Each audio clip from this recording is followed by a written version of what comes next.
ചെമ്പകപ്പൂമേനിയാണ് അയ്യോ ചന്ദനത്തളിതം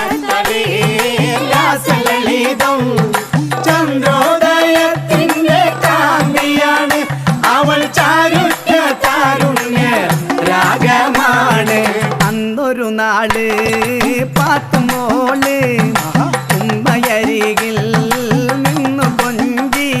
ഉമ്മായി നിൽക്കുന്നൊരാശയാണ് പൂപ്പുന്നാര പൂമാര